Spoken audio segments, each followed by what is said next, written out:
KLIVನ ಎಲ್ಲ ಅಭಿಮಾನಿಗಳಿಗೆ ನಮಸ್ಕಾರಗಳು.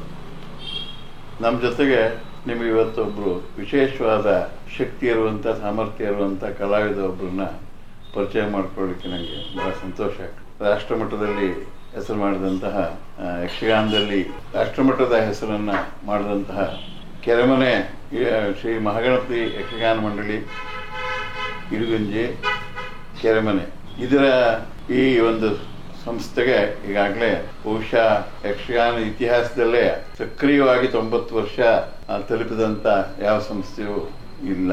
ಆ ರೀತಿಯಲ್ಲಿ 1934ರಿಂದ ಇದುವರೆಗೆ ಸುಮಾರು 90 ವರ್ಷ ಸಕ್ರಿಯವಾಗಿ ಕ್ರಿಯಾಶೀಲವಾಗಿ ಪ್ರತಿ ವರ್ಷನೂ ಕೂಡ ಬೇರೆ ಬೇರೆ ಕಡೆಗಳಲ್ಲಿ ಬೇರೆ ಬೇರೆ ಪ್ರಸಂಗಗಳನ್ನ ಮಾಡ್ತಾ ಜನರಂಜನೆಯನ್ನು ಮಾಡ್ತಾ ಬಂದಂತಹ ಒಂದು ಏನು ಸಂಸ್ಥೆ ಇದೆ, ಆ ಸಂಸ್ಥೆಯ ಈಗಿನ ಸಂಚಾಲಕರು ಮಾರ್ಗದರ್ಶಕರು ಆದಂತಹ ಶಿವಾನಂದ ಹೆಗಡೆ ಅವರು ನಮ್ಮ ಜೊತೆಗಿದ್ದಾರೆ. ಅವರನ್ನ ನಿಮ್ಮೆಲ್ಲರ ಪರವಾಗಿ ಹಾರ್ದಿಕವಾಗಿ ಸ್ವಾಗತಿಸ್ತಾ ನಮಸ್ಕಾರ. ನಮಸ್ಕಾರ ಕಾಶಿ ಅವರೇ. ಮೊಟ್ಟ ಮೊದಲಿಗೆ ಅವರಿಗೆ ಬಹುಶಃ ಇಡೀ ರಾಷ್ಟ್ರದಲ್ಲಿ ಈಗ ಇನ್ನು ಕೇವಲ 7 ಸಂಸ್ಥೆಗೆ ಮಾತ್ರ ಯುನೆಸ್ಕೋ ಮಾನ್ಯತೆ ಸಿಕ್ಕಂತ ಸಂಸ್ಥೆಗಳಿದ್ದಾವೆ. ಅದರಲ್ಲಿ ನಮ್ಮ ಇಡಗುಂಜಿ ಮೇಳಕ್ಕೂ ಕೂಡ ಯುನೆಸ್ಕೋದವರು ಮಾನ್ಯತೆ ನೀಡಿ ಇತ್ತೀಚೆಗೆ ಅಷ್ಟೇ ಮಾನ್ಯ ಮಾಡಿದ್ದಾರೆ. ಶಿವಾನಂದ ಹೆಗಡೆ ಅವ್ರನ್ನ ಮತ್ತೆ ಇಡೀ ಸಂಸ್ಥೆ ಮಾಡಿದಂತ ಕೆಲಸವನ್ನ ಅವ್ರು ಗುರುತಿಸಿದ್ದಾರೆ. ಅದಕ್ಕಾಗಿ ಎಲ್ಲರ ಪರವಾಗಿ ನಿಮಗೆ, ನಮ್ಮ ನಾಡಿಗೆ ಹೆಮ್ಮೆ ತಂದಂತ ನಿಮಗೆ, ನಿಮ್ಮ ಸಂಸ್ಥೆಗೆ ನಾವು ಹಾರ್ದಿಕ ಅಭಿನಂದನೆಗಳನ್ನು ಸಲ್ಲಿಸ್ತೀವಿ. ಧನ್ಯವಾದಗಳು. ಇದರ ಬಗ್ಗೆ ಹೇಳ್ಬೋದಾ ಏನು? ಕಳೆದ 90 ವರ್ಷಗಳಿಂದ ಇಡಗುಂಜಿ ಮೇಳ ಕೇವಲ ಯಕ್ಷಗಾನವನ್ನು ಮಾತ್ರ ಪ್ರದರ್ಶನ ಮಾತ್ರ ಇಟ್ಟುಕೊಳ್ಳದೆ, ಪ್ರದರ್ಶನ ಜೊತೆಗೆ ಇನ್ನಿಷ್ಟು ಧ್ಯೇಯಗಳನ್ನು ಆದರ್ಶಗಳನ್ನು ಅದು ಮುಂದುವರಿಸ್ಕೊಂಡು ಬರ್ತಾ ಇದೆ. ಶಿವರಾಮ ಹೆಗಡೆ ಇದರ ನನ್ನ ಅಜ್ಜ, ಇದರ ಸಂಸ್ಥಾಪಕರು 1934ರಲ್ಲಿ ಇದನ್ನು ಆರಂಭಿಸಿದರು. ಆಗಲೂ ಅವರು ಅನೇಕರಿಗೆ ಯಕ್ಷಗಾನವನ್ನು ತಾನೊಬ್ಬರೇ ಮಾಡೋದಲ್ಲ, ಉಳಿದವ್ರನ್ನು ಕಲಿಬೇಕು ಅಂತ ಕಲಿಸುವಿಕೆಯನ್ನು ಆರಂಭಿಸಿದರು. ಅದರ ನಂತರ ನನ್ನ ತಂದೆ ಕೆರೆಮನೆ ಶಂಭು ಹೆಗಡೆಯವರು ವ್ಯವಸ್ಥಿತವಾಗಿ ಒಂದು ಗುರುಕುಲವನ್ನೇ ಸ್ಥಾಪನೆ ಮಾಡಿದ್ರು. ಇಲ್ಲಿವರೆಗೂ ಅದನ್ನು ನಾವು ಮುಂದುವರಿಸ್ಕೊಂಡು ಬರ್ತಾ ಇದ್ದೇವೆ. ಇದು ಶಿಕ್ಷಣವನ್ನು, ಯಕ್ಷಗಾನವನ್ನು ಸಮಾಜದ ಎಲ್ಲ ವರ್ಗದವರಿಗೂ ತಲುಪಿಸುವಂತ ಒಂದು ವಿಚಾರ ಇಟ್ಕೊಂಡು ಟ್ರಾನ್ಸ್ಫಾರ್ಮೇಷನ್, ಹೌದು, ಮುಂದಿನ ಜನಾಂಗಕ್ಕೆ ಅದು ತಲುಪಬೇಕು ಅನ್ನುವಂಥ ಒಂದು ವಿಚಾರದಲ್ಲಿ ಕ್ರಿಯಾಶೀಲವಾಗಿ ಕೆಲಸ ಮಾಡ್ತಾ ಬಂತು. ಜೊತೆಗೆ ಪ್ರದರ್ಶನದಲ್ಲಿ ಒಂದು ಕ್ವಾಲಿಟಿ ಮೇಂಟೈನಿಗೆ, ಅದರ ಒಂದು ಶುದ್ಧತೆ, ಒಂದು ನಿಜವಾದ ಅದರ ಶಕ್ತಿ ಏನಿದೆಯೋ, ಯಕ್ಷಗಾನದ ಶಕ್ತಿ ಏನಿದೆಯೋ ಅದಕ್ಕೆ ಹೆಚ್ಚು ಲಕ್ಷ್ಯ ಕೊಟ್ಟು ನಾವು ಬೆಳೆಸ್ಕೊಂಡು ಬಂದಿದ್ದೇವೆ. ಇನ್ನು ಡಾಕ್ಯುಮೆಂಟೇಷನ್ ಮಂಡಳಿ ಹಲವಾರು ಕಾಲಗಳಿಂದ ಈ ಕಲೆಯನ್ನು ಎಲ್ರಿಗೂ ತಲುಪಿಸುವುದಕ್ಕಾಗಿ ಡಾಕ್ಯುಮೆಂಟೇಷನ್ ತುಂಬ ಆದ್ಯತೆಯನ್ನು ಇಟ್ಕೊಂಡು ಕೆಲಸ ಮಾಡಿದೆ. ಇದನ್ನೆಲ್ಲ ಗಮನಿಸಿ ಮಂಡಳಿಯ ಎಲ್ಲ ಕಾರ್ಯಚಟುವಟಿಕೆಯನ್ನು ಅವಲೋಕಿಸಿ ಒಂದು ಇಂಟ್ಯಾಂಜಿಬಲ್ ಕಲ್ಚರಲ್ ಹೆರಿಟೇಜ್ ಯುನೆಸ್ಕೋ ಒಂದು ಮಾನ್ಯತೆಯನ್ನು ನಮಗೆ ಇತ್ತೀಚೆಗೆ ಘೋಷಣೆ ಮಾಡಿದೆ. ಅದು ಭಾಳ ಹೆಮ್ಮೆಯ ವಿಷಯ. ಅದು ಯಕ್ಷಗಾನ ಒಂದು ಇಂಟ್ಯಾಂಜಿಬಲ್ ಕಲ್ಚರಲ್ ಹೆರಿಟೇಜ್ ಎನ್ನುವಂಥ ಒಂದು ಗುರುತಿಸುವಿಕೆಯ ದಾರಿಯಲ್ಲಿ ಬಹಳ ಮಹತ್ವದ್ದು ಅಂತ ನಾನು ಭಾವಿಸ್ತೇನೆ. ಇಡಗುಂಜಿ ಮೇಳಕ್ಕೆ ಅದೊಂದು ಗೌರವ ಸಿಕ್ಕಿದೆ. ಅದರ ಜೊತೆಗೆ ಇಡೀ ನಮ್ಮ ಯಕ್ಷಗಾನ ಒಂದು ಅಂತಾರಾಷ್ಟ್ರೀಯ ಮಂಚದಲ್ಲಿ, ಅಂತಾರಾಷ್ಟ್ರೀಯ ವೇದಿಕೆಯಲ್ಲಿ ಅದು ತನ್ನ ಮಾತನ್ನ ಇಡುವ ಸೌಭಾಗ್ಯ ಸಿಕ್ಕಿದೆ. ಅದು ಪ್ರದರ್ಶನಕ್ಕೊಂದು ವ್ಯವಸ್ಥೆ.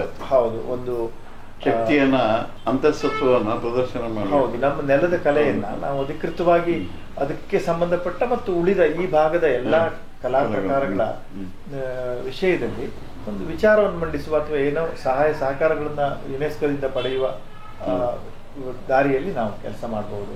ಅದಕ್ಕೆ ಆ ದೃಷ್ಟಿಯಲ್ಲಿ ಮೊತ್ತ ಮೊದಲು ಸಂಸ್ಥೆಯಾಗಿ ನಮ್ಮ ಈ ಯಕ್ಷಗಾನದ ಒಂದು ಮೊತ್ತ ಮೊದಲ ಸಂಸ್ಥೆಯಾಗಿ ಯುನೆಸ್ಕೋ ಅಕ್ರೆಡಿಟೇಷನ್ ದೊರಕಿರುವಂಥದ್ದು ಭಾಳ ಸಂತೋಷ. ಅದಕ್ಕೆ ಕೇವಲ ನಮ್ಮ ಕಾರ್ಯಚಟುವಟಿಕೆ ಜೊತೆಗೆ ಇಡೀ ಸಮಾಜದಲ್ಲಿ ನಿಮ್ಮಂಥವ್ರು ಇರ್ಬೋದು, ಅದರೊಟ್ಟಿಗೆ ಎಷ್ಟೆಲ್ಲ ಕೆಲಸಗಳಿಗೆ ಸಹಾಯ ಸಹಕಾರವನ್ನು ಕೊಟ್ಟಿರುವುದನ್ನು ಕೂಡ ಮಂಡಳಿ ಬಹಳ ಪ್ರೀತಿಯಿಂದ ಅದನ್ನು ನೆನೆಸ್ಕೊಳ್ತಾರೆ. ನನಗೆ ನಿಮ್ಮ ಮಂಡಳಿಯನ್ನು ಗಮನಿಸಿದಾಗ ಬಹುಶಃ ಉತ್ತರ ಕನ್ನಡ ಜಿಲ್ಲೆಯಲ್ಲಿ ಒಂದು 3-4 ಫ್ಯಾಮಿಲಿಯವರು, ಕೆಲವು ಫ್ಯಾಮಿಲಿ ಇಲ್ಲ. ಆದರೆ ಈಗ ಈ ಚಿತ್ರಾಣಿ ನಿಮ್ಮ ಜೊತೆಗೆ ಚಿತ್ರಾಣಿ ಫ್ಯಾಮಿಲಿ ಆಗ್ಬೋದು, ಮತ್ತೆ ಯಾವುದೋ ಫ್ಯಾಮಿಲಿ, ಅವರು 2-3 ಫ್ಯಾಮಿಲಿನಲ್ಲಿ ತಲೆಮಾರುಗಳ ಅದನ್ನು ಹೋಗ್ತಾ ಇದೆ. ಈಗ ನಿಮ್ಮದು ಈಗಾಗಲೇ 3 ತಲೆಮಾರು, ನಿಮಗೆ ಕಳೆದ 4ನೇ ತಲೆಮಾರು ಕೂಡ ಇದರಲ್ಲಿ ವಿಶಿಷ್ಟವಾದ ಪ್ರಯೋಗಗಳನ್ನು ಪ್ರವೇಶವನ್ನು ಮಾಡಿದ್ದಾರೆ ಶ್ರೀಧರ ಹೆಗಡೆ. ಈ ಮೊದಲನೇದು ಶಿವರಾಮ ಹೆಗಡೆಯವರ ಕಾಲದಲ್ಲಿ ಈ ಥರದೊಂದು ವ್ಯವಸ್ಥೆ, ಒಂದು ಸಂಘಟನೆಗೆ ಒತ್ತು ಕೊಟ್ಟವರು, ಅವ್ರು ಸ್ಥಾಯಿಯಾಗಿ ಸಂಘಟನೆಯನ್ನು ಸ್ಥಾಯಿ ಮಾಡಿದರು. ಮುಂದೆ ನಿಮ್ಮ ಪೂಜ್ಯ ತಂದೆಯವರು ಅದರ ಬೇರೆ ಬೇರೆ ಮಾದರಿಗಳನ್ನು ಹೆಂಗೆ ಸೇರಿಸ್ಕೊಂಡು ಹೆಚ್ಚು ಆಕರ್ಷಣೀಯವಾಗಿ ಜನರಿಗೆ ಮುಂದೆ ಇಡ್ಬೋದು ಅನ್ನೋದಕ್ಕೆ ಪ್ರಯತ್ನ ಮಾಡಿ, ಬೇರೆ ಬೇರೆ ರೀತಿ ಅದಕ್ಕೆ ಪೂರಕವಾದಂಥ ಏನು ಸೌಲಭ್ಯಗಳು, ಸೌಕರ್ಯಗಳು ಪ್ರೇಕ್ಷಕನಿಗೆ ಬೇಕು, ಪ್ರೇಕ್ಷಕನ ದೃಷ್ಟಿಯಲ್ಲಿ ತನ್ನನ್ನು ಕೂರಿಸ್ಕೊಂಡು ನೋಡಿ ಅದಕ್ಕೆ ಬೇಕಾದಂಥ ಕೆಲಸ ಮಾಡಿ, ಇವನ್ ಮುಂದಿನವರಿಗೆ ಅದು ಹೋಗಬೇಕು ಅನ್ನೋದಕ್ಕೆ ಒಂದು ಶಾಲೆಯನ್ನು ತೆರೆದು ಅಲ್ಲಿವರೆಗೆ ಮಾಡಿದ್ದಾರೆ. ಈಗ ಮೂರನೇ ಹಂತದಲ್ಲಿ ನೀವು ಸಂಘಟನೆ ಸಂಬಂಧವಾಗಿ ಮತ್ತೆ ಇದರ ವಿಸ್ತೃತವಾದ ಪ್ರಚಾರ ಮಾಡೋ ದೃಷ್ಟಿಯಿಂದ ಒಂದಷ್ಟು ಕೆಲಸ ಮಾಡಿದಿರಿ. ಉದಾಹರಣೆಗೆ ಕೆಲವನ್ನ ಕೇಳ್ಬೋದಾ? ಖಂಡಿತ. ಈಗ ನಮ್ಮ ಉತ್ತರ ಕನ್ನಡದಲ್ಲಿ ಕುಟುಂಬದಲ್ಲಿ ನಡೆದು ಬಂದ ಕೆಲವು ಫ್ಯಾಮಿಲಿ ವಿಷಯಗಳನ್ನು ನೀವು ಹೇಳಿದ್ರಿ. ಅದರಲ್ಲಿ ಕರ್ಕಿಯನ್ನು ಸಹ ನಾವು ಉದ್ಧರಿಸ್ಕೊಂಡು ಸುಮಾರು 9 ತಲೆಮಾರು ಇತ್ತು. ಆದರೆ ಈಗಲೂ ಒಂದು ಹಂತದಲ್ಲಿ ಕ್ರಿಯಾಶೀಲವಾಗೇ ಇದ್ದಾರೆ. ನಮ್ಮ ಕುಟುಂಬದಲ್ಲಿ ನನ್ನದು ಶಿವರಾಮ ಹೆಗಡೆಯವರದೇ 3ನೇ ತಲೆಮಾರು. ಅದಕ್ಕಿಂತ ಹಿಂದೆ ಒಬ್ಬರು ತಾಳ್ಮದ್ಲೆ ಅರ್ಥಧಾರಿಯಾಗಿ ಮದ್ಲೆಗಾರರಾಗಿ ಇದ್ದಾರೆ. ಅದಕ್ಕಿಂತ ಹಿಂದೆ ಭಾಗವತರಾಗಿದ್ದಾರೆ. ಶಿವರಾಮ ಹೆಗಡೆ 3ನೇ ತಲೆಮಾರು, ಶಂಭು ಹೆಗಡೆ 4, ನಾನು 5, 6ನೇ ತಲೆಮಾರು. ಆಮೇಲೆ ಜೊತೆಗೆ ನಮ್ಮ ಕುಟುಂಬದಲ್ಲಿಯೂ ಕೂಡ ಗಜಾನ ಹೆಗಡೆಯವರ ಮಕ್ಕಳು, ಅವರು ಕೂಡ ಯಕ್ಷಗಾನದಲ್ಲಿ ಆಸಕ್ತರು, ಸ್ವಲ್ಪ ಆಗಾಗ ವೇಷ ಮಾಡ್ತಾರೆ. ಮಾಬಲೆ ಹೆಗಡೆಯವರ ಮೊಮ್ಮಕ್ಕಳು, ಅವರು ಕೂಡ ಯಕ್ಷಗಾನದ ಆಗಾಗ ಪ್ರಯೋಗಗಳ ವಿಷಯದಲ್ಲಿ ಕುತೂಹಲಿಗಳು ಅಥವಾ ತಮ್ಮ ಕೆಲಸವನ್ನು ಮಾಡ್ತಾರೆ. ಹಾಗೆ ನನ್ನ ಕುಟುಂಬ, ನಮ್ಮ ಶಂಭು ಹೆಗಡೆಯವರ ಕುಟುಂಬದಲ್ಲಿ ನಾನು, ನನ್ನ ಮಗ, ಆಮೇಲೆ ನನ್ನ 2ನೇ ಮಗ ಶಶಿಧರ ಕೂಡ ಯಕ್ಷಗಾನ ಮೊದಲೇ ಬಾರಿಸ್ತಾನೆ, ಚಿತ್ರ ಬಿಡಿಸ್ತಾನೆ. ಈ ಥರ ಒಂದು ಕಲೆಗೆ ಸಂಬಂಧಪಟ್ಟ ಫೋಕಸ್ಸು ಕುಟುಂಬದಲ್ಲಿ ಮೊದಲಿಂದ ಇದೆ. ಹಾಗೆ ನನ್ನ ಶಿವರಾಮ ಹೆಗಡೆಯವರ ತಮ್ಮನ ಮಕ್ಕಳು ಆದಂಥ ಗಣಪತಿ ಹೆಗಡೆ, ಆಮೇಲೆ ನರಸಿಂಹ ಹೆಗಡೆ, ಇವರು ಕೂಡ ಯಕ್ಷಗಾನದ ಇದರಲ್ಲಿ ತುಂಬ ಆಸಕ್ತರು ಮತ್ತು ಕೆಲಸ ಮಾಡಿದ್ದಾರೆ. ಈಗ ನಾನು ಈ ಮಂಡಳಿಯನ್ನು ಸುಮಾರು 30 ವರ್ಷದಿಂದ ಮುನ್ನಡೆಸ್ತಾ ಇದ್ದೇನೆ ನಿಮ್ಮಂಥವ್ರ ಎಲ್ಲರ ಸಹಕಾರದಲ್ಲಿ. ನಾವು ಮುಖ್ಯವಾಗಿ ವಿಶೇಷವಾಗಿ 2009 ನಂತರ ಕೆಲವು ವಿಶಿಷ್ಟ ಕಾರ್ಯಕ್ರಮಗಳನ್ನು ಆರಂಭಿಸಿದ್ವಿ. ಅದಕ್ಕಿಂತ ಹಿಂದೆ 92ರಿಂದಲೇ ಸ್ಪಿಕ್ಮೇಕೆ ಅಂತ ಒಂದು ಸಂಸ್ಥೆಗೆ ನಾವು ಕೈ ಜೋಡಿಸಿ ಅದ್ರ ಮೂಲಕ ಇಡೀ ದೇಶದ ಎಲ್ಲ ಭಾಗದಲ್ಲೂ ಯಕ್ಷಗಾನ ತಲುಪುವಾಗೆ ಒಂದು ವ್ಯವಸ್ಥೆ ಆಯಿತು. ಅದು ಬಹಳ ಮಹತ್ವದ ವೇದಿಕೆ ಸ್ಪಿಕ್ಮೇಕೆ, ಜನರನ್ನು ತಲುಪುವುದಕ್ಕೆ, ಸುಶಿಕ್ಷಿತರು ಮತ್ತು ಎಲ್ಲ ವರ್ಗದವರು. ಅದ್ರ ನಂತರ ಒಂದು ಆಟವೇ ಪಾಠ ಅಂತ ಒಂದು ಹೊಸ ಯೋಜನೆ ನಾನು ಆರಂಭಿಸಿದೆ. ಆಟವೇ ಪಾಠ ಅಂದರೆ ನಾವು ಈಗ ಮಕ್ಕಳು ನಮ್ಮ ರಂಗಭೂಮಿಗೆ ಬರುವುದು ಹೇಗೆ, ಮಕ್ಕಳಿದ್ದಲ್ಲೇ ರಂಗಭೂಮಿಯನ್ನು ತಗೊಂಡು ಹೋಗುವುದು ಹೇಗೆ ಅನ್ನೋ ವಿಚಾರ ಅದು. ಹಾಗಾಗಿ ಶಾಲೆಗಳಿಗೆ ಹೋಗಿ ಯಕ್ಷಗಾನದ ಪ್ರದರ್ಶನವನ್ನು ಕೊಟ್ಟು, ಜೊತೆಗೆ ಯಕ್ಷಗಾನದ ಸ್ಕೋಪ್ಗಳು ಮತ್ತು ಆರ್ಟ್ ಸ್ಕೋಪ್ಗಳು ಏನಿದೆ, ಈಗ ಉದಾಹರಣೆಗೆ ಒಬ್ಬ ವಿದ್ಯಾರ್ಥಿಗೆ ನಾನು ಕಲೆಯಲ್ಲಿ, ಅದು ಭರತನಾಟ್ಯ ಇರ್ಬೋದು, ಚಿತ್ರಕಲೆ ಇರ್ಬೋದು, ಅದಕ್ಕೆ ಸ್ಕೋಪ್ಗಳೇನಿದೆ ಅದನ್ನು ಕೂಡ ನಾವು ಅಲ್ಲಿ ಡಿಸ್ಪ್ಲೇ ಮಾಡ್ತಾ ಇದ್ವಿ. ಆ ಥರ ಅಂದರೆ ಬರೀ ಯಕ್ಷಗಾನಕ್ಕೆ ಬರಬೇಕು ಅಂತಲ್ಲ, ಆಟವೇ ಪಾಠ ಇರ್ಬೋದು. ಮತ್ತು ಮಾಸದ ಆಟ, ಪ್ರತಿ ತಿಂಗಳ ಊರಲ್ಲಿ ಒಂದು ಮಾಸದ ಆಟವನ್ನು ಮಾಡುವಂಥದ್ದು.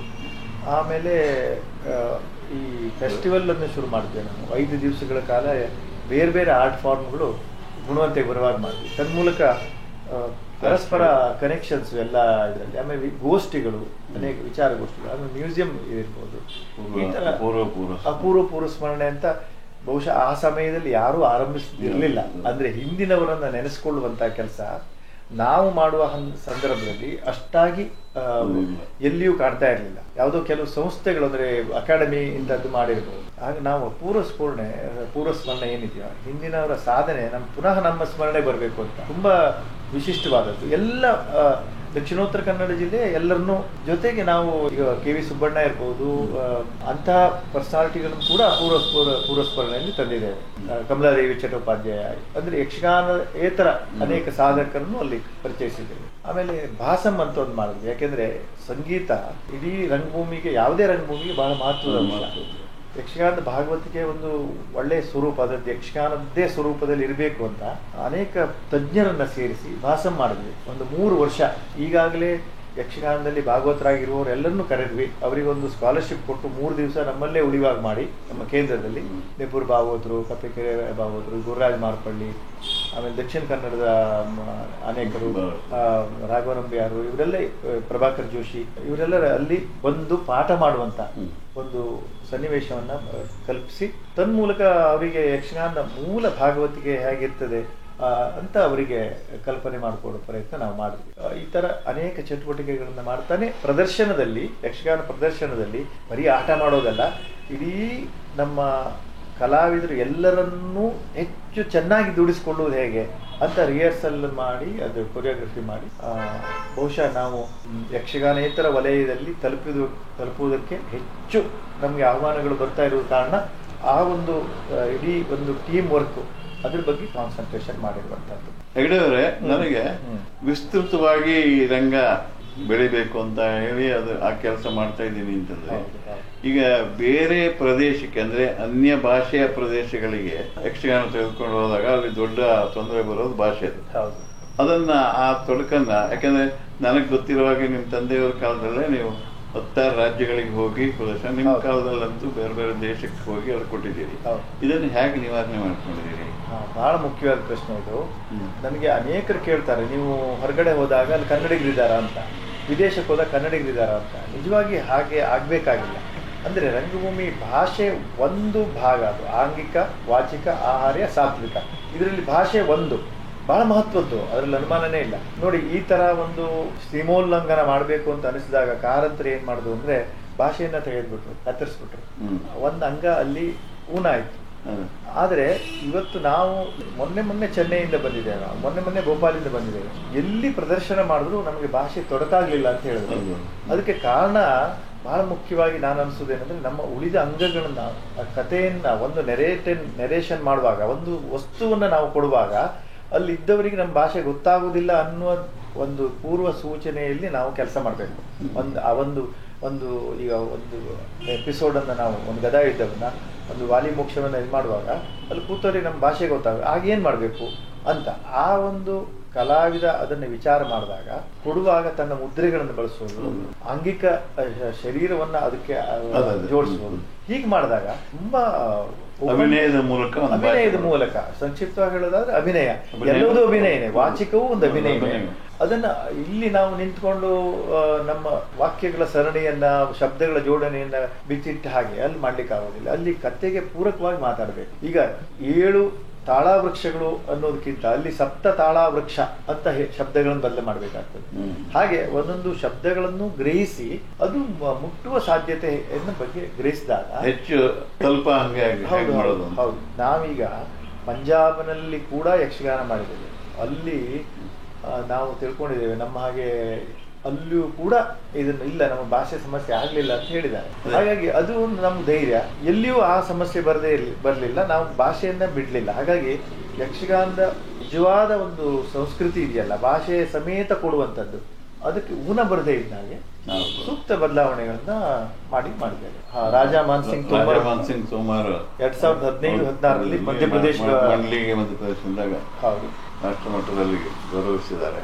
ರಾಮಾಯಣ ಛತ್ತೀಸ್ಗಢದಲ್ಲಿ ರಾಮಾಯಣ ಉತ್ಸವ ಆದಾಗ ನಿಮ್ಮ ಪ್ರದರ್ಶನವನ್ನ ಗೌರವಿಸಿದ್ದಾರೆ. ಮೊದಲನೇ ಬಹುಮಾನ ಬಂತು ಅದರಲ್ಲಿ. 15-16 ರಾಜ್ಯದಿಂದ ರಾಷ್ಟ್ರಮಟ್ಟ ಬೇರೆ ಬೇರೆ ಮೂಲದಲ್ಲಿ ರಾಮಾಯಣ ಪ್ರದರ್ಶನ ಮಾಡಿದಾಗ ನಿಮ್ಮ ಪ್ರದರ್ಶನಕ್ಕೆ ಪ್ರಥಮ ಆಯ್ಕೆಯನ್ನು ಮಾಡಿದೆ. ಇದೆಲ್ಲದೂ ಕೂಡ ಬಹಳ ಸಂತೋಷದ ವಿಷಯ.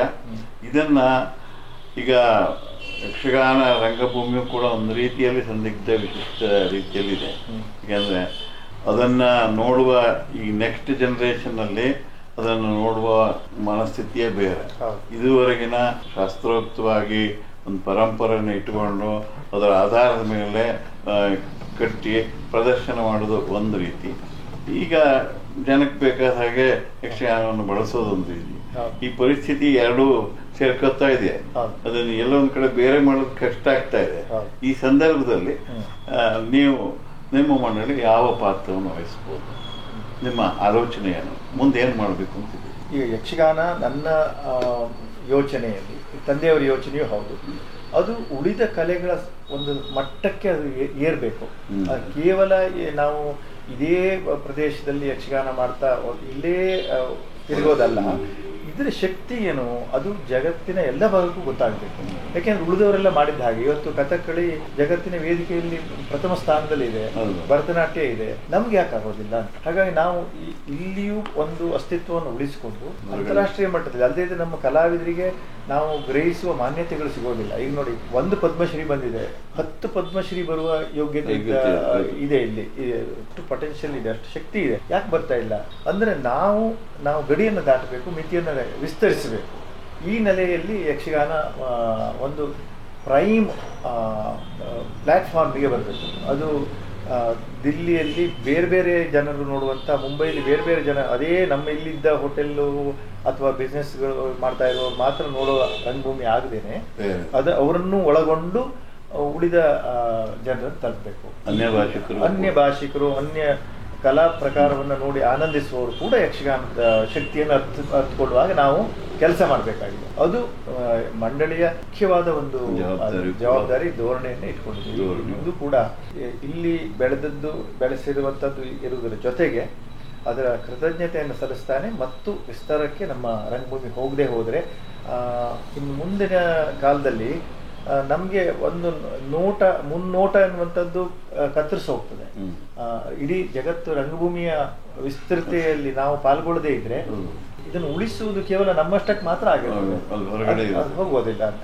ಆ ನೆಲೆಯಲ್ಲಿ ಮತ್ತೇನಾಗ್ತದೆ, ಈ ತರ ಬೇರೆ ರಂಗಭೂಮಿ ಒಟ್ಟಿಗೆ ನಾವು ಕಮ್ಯುನಿಕೇಶನ್ನು ಅದರ ಮುಖಾಮುಖಿ ಆದಾಗ ನಮ್ಮ ದೋಷಗಳು ಕೂಡ ಅಲ್ಲಿ ನಮಗೆ ಅರಿವಾಗ್ತದೆ, ನಾವು ಬೆಳೀಲಿಕ್ಕೆ ಸಾಧ್ಯ. ಈ ಹಿನ್ನೆಲೆ ನಮ್ಮ ಮಂಡಳಿಯ ಮುಖ್ಯ ಧೋರಣೆ ಅದನ್ನೇ ನಾನು ಹೆಚ್ಚಿಟ್ಟುಕೊಂಡು ಕೆಲಸ ಮಾಡ್ತಾ ಇದ್ದೀನಿ. ರಾಷ್ಟ್ರ ಮಟ್ಟದಲ್ಲಿ ಇರ್ಬೋದಾದ ಎಲ್ಲ ಕಲೆಗಳ ಮಧ್ಯೆ ಯಕ್ಷಗಾನವನ್ನು ಇಟ್ಟು ಯಕ್ಷಗಾನ ಯಾವುದಕ್ಕಿಂತ ಕಡಿಮೆ ಇದೆ ಆ ಮಟ್ಟಕ್ಕೆ ಏರಿಸೋದು, ಯಾವುದರಲ್ಲಿ ಇನ್ನು ಕಲಿಕೆ ಇದೆ ಅದಕ್ಕೆ ನಮ್ಮದನ್ನ ಏನು ಕೊಡೋಕೆ ಸಾಧ್ಯ ಇದೆ ಅದನ್ನು ಕಲಿಯೋದು, ಪರಸ್ಪರ ಈ ರೀತಿಯ ಅರಿವನ್ನು ಹಂಚಿಕೊಳ್ಳೋ ಅಂಥದ್ದು, ಹೆಚ್ಚು ತಿಳ್ಕೊಂಡು ಹೆಚ್ಚು ಜನರಿಗೆ ತಲುಪುವಂಥ ಕೆಲಸವನ್ನು ನೀವು ಮಾಡ್ತಾ ಇದ್ದೀರಿ. ರಾಷ್ಟ್ರೀಯ ನಾಟ್ಯೋತ್ಸವದಲ್ಲೂ ಆ ಕೆಲಸವನ್ನು ಮಾಡ್ತೀವಿ. ಪದ್ಮಶ್ರೀ ಪ್ರಶಸ್ತಿ ಅಂದ್ರೆ ರಾಜ್ಯೋತ್ಸವ ಪ್ರಶಸ್ತಿನೇ ಇನ್ನು ನಿಮಗೆ ಅಲ್ಲಿಂದನೇ ಸ್ಟಾರ್ಟ್ ಆಗಬೇಕು. ನಿಮ್ಮ ಕೆಲಸಗಳಿಗೆ ಆ ಥರದ್ದೊಂದು ರೆಕಗ್ನಿಷನ್ ಸಿಗಬೇಕು. ಯಾಕೆಂದರೆ ಸಮಾಜ ಸರ್ಕಾರ ಗುರುಸ್ತೇ ಹೋದರೆ ನೀವು ಇಷ್ಟೆಲ್ಲ ಇಡೀ ಒಂದು ಕುಟುಂಬ 4 ತಲೆಮಾರಿನವರು ಅದೇ ಕೆಲಸ ಮಾಡಿ ಜನರಿಗೆ ಆ ಶ್ರದ್ಧೆಯನ್ನು ಇಟ್ಟುಕೊಂಡು ಆ ಕಮಿಟ್ಮೆಂಟ್ ಇಟ್ಟುಕೊಂಡು ನೀವು ಮುಂದುವರಿಸ್ತಾ ಇರೋದಕ್ಕೆ ಒಂದು ಬೆಲೆ ಸಮಾಜಕ್ಕೆ ಕೊಡಬೇಕು, ಜೊತೆಗೆ ಸರ್ಕಾರಗಳು ಕೊಡಬೇಕು. ಆ ಮೂಲಕವಾಗಿ ಸರ್ಕಾರದಿಂದನೂ ಕೂಡ ನಿಮಗೆ ಬಹುಶಃ 2ನೇ ಪದ್ಮಶ್ರೀ ಪ್ರಶಸ್ತಿ ಯಾಕೆ ಶಿವಾನಂದ ಹೆಗಡೆಗೆ ಬರಬಾರ್ದು ಅಂತ ನನಗೆ ಅನ್ನಿಸ್ತದೆ. ಸ್ವಾರ್ಥ ಇರ್ಬೋದು, ಆದರೂ ಆ ಥರದ್ದು ಒಳ್ಳೆಯದಾಗಲಿ. ನಿಮ್ಮ ಮಂಡಳಿ, ನಿಮ್ಮ ಧೋರಣೆಗಳು ಚೆನ್ನಾಗಿದೆ. ಆ ಧೋರಣೆಗಳು ಬರೀ ಯಕ್ಷಗಾನ ಅಂದರೆ ಕುಣಿತ ಸ್ಟೇಜಿನ ಮೇಲೆ, ರಂಗದ ಮೇಲಲ್ಲ, ರಂಗದ ಹೊರಗೂ ಕೂಡ ಯಕ್ಷಗಾನ ಹೇಗೆ ತಗೊಂಡು ಹೋಗ್ಬೋದು ಅನ್ನೋದನ್ನ ನೀವು ಒಳ್ಳೆ ಕಲ್ಪನೆ ಧೋರಣೆಗಳನ್ನು ಇಟ್ಕೊಂಡಿದ್ದೀರಿ. ಆ ಧೋರಣೆ ನಿಮ್ಮ ತಂದೆಯವರಲ್ಲೂ ಇತ್ತು ಅಂತ ಹೇಳ್ತಾ ಇದ್ದೀರಿ. ಅದು ನಿಮಗೆ ಯಶಸ್ವಿಯಾಗಿ ನಿನ್ನ ಸಶಕ್ತವಾಗಿ ಭಾಳ ಉತ್ತಮ ಮಾದರಿಯ ಯಕ್ಷಗಾನವನ್ನು ಜನರಲ್ಲಿ ಉಳಿಸೋಕ್ಕೆ, ಆ ಒಂದು ಅಭಿರುಚಿಯನ್ನು ಬೆಳೆಸೋಕ್ಕೆ ನಿಮ್ಮ ಮಂಡಳಿ ಸಹಾಯ ಮಾಡಲಿ, ಒಂದು ಸಹಕಾರ ನೀಡಲಿ. ಮತ್ತು ನಿಮಗೆ ಎಲ್ಲ ರೀತಿಯ ಸಹಕಾರ ಸಿಕ್ಕು ನಿಮಗೆ ಈ ಏನು ಯುನೆಸ್ಕೋ ಮಾನ್ಯತೆ ಇದೆ ಅದು ಈಗಾಗಲೇ ವಿಶ್ವಮಾನ್ಯರಾಗಿದ್ದೀರಿ. ಇನ್ನೂ ಹೆಚ್ಚಿನ ಕೆಲಸ ಅದನ್ನು ಆ ಮಾನ್ಯತೆಯನ್ನು ಉಳಿಸ್ಕೊಳ್ಳೋವಂಥ ಶಕ್ತಿಯನ್ನು ನೀವು ತೋರಿಸ್ತಾ ಹೋಗಿ, ಪ್ರದರ್ಶಿಸ್ತಾ ಹೋಗಿ. ಆ ಶಕ್ತಿ ಮಹಾಗಣಪತಿ, ಇಡಗುಂಜಿ ಮಹಾಗಣಪತಿ ನಿಮಗೆ ನೀವು ನಂಬಿದಂಥ ದೇವರು ಕೊಡಲಿ ಅಂತ ನಂಬಿರುವ ಕೆಲಸ. ಒಂದು ಮುಖ್ಯ ಶ್ರದ್ಧಾಸ್ಥಾನ ನಮ್ಮ ಇಡಗುಂಜಿ ಮಹಾಗಣಪತಿ. ಹಾಗೆ ಇಡಗುಂಜಿ ಮೇಳವೇ ಹೆಸರಿಟ್ಕೊಂಡಿದ್ದೇವೆ. ನನಗೆ ಯಾರಾದರೂ ಯಜಮಾನ ಅಂತ ಕರೆದ ತಕ್ಷಣ ನಾನು ಇಡಗುಂಜಿ ಗಣಪತಿ ಫೋಟೋದ ಹತ್ರ ಭಾವಚಿತ್ರಕ್ಕೆ ತೋರಿಸ್ತೇನೆ. ನಾನು ಯಜಮಾನ ಅವನೇ ಆಗಿದ್ದಾರೆ, ನಾವೆಲ್ಲ ಸಂಚಾಲಕರು. ಇದು ಒಂದು ಭಾವ ನಮ್ಮಲ್ಲಿ. ಆಮೇಲೆ ತಾವು ಹೇಳಿದಂತೆ ಆ ಶಕ್ತಿಯನ್ನು ನೀವೆಲ್ಲ ನಮ್ಮ ಮೇಳದ ಅಭಿಮಾನಿಗಳಾಗಿ ನೀವೆಲ್ಲ ಎಷ್ಟು ಒಂದು ಶಕ್ತಿಯನ್ನು ತುಂಬಿದ್ದೀರಿ. ಒಂದು ನಮ್ಮ ತಂದೆಯವರು ಸೋಲ್ದೇ ಇದ್ದಂಗೆ ನೀವು ಗೆಲ್ಲಿಸಿದ್ದೀರಿ ನೀವೆಲ್ಲ. ಅದು ಕೃತಜ್ಞತಾ ಭಾವ ನನಗೆ ಖಂಡಿತ ಇದೆ. ಅದು ಇಡಗುಂಜಿ ಮೇಳದ ಆಟ ನೋಡಿದ ಎಲ್ರಿಗೂ ಆ ಶ್ರೇಯಸ್ಸು ಸೇರುವಂಥದ್ದು ಮತ್ತು ಯಕ್ಷಗಾನದ ಪ್ರಿಯರಿಗೆಲ್ಲರಿಗೂ ಸೇರುವಂಥ ಶ್ರೇಯಸ್ಸು. ಏನಾದರೂ ಒಂದು ಇಂಧನಗಳು ಸಿಗುವುದಿದ್ರೆ ಅಲ್ಲಿಂದಲೇ ಅಂತ ನಾನು ಭಾವಿಸಿದ್ದೇನೆ. ನಮಸ್ಕಾರ. ನಮಗೆ KLIV ಪರವಾಗಿ ನಿಮಗೆ ಹಾರ್ದಿಕವಾದ ಅಭಿನಂದನೆಗಳು ತಿಳಿಸ್ತೇನೆ. ನಾನು ಕೂಡ KLIV ಚಾನಲ್ಗೆ ತುಂಬ ಆಭಾರಿಯಾಗಿದ್ದೇನೆ. ಧನ್ಯವಾದಗಳು.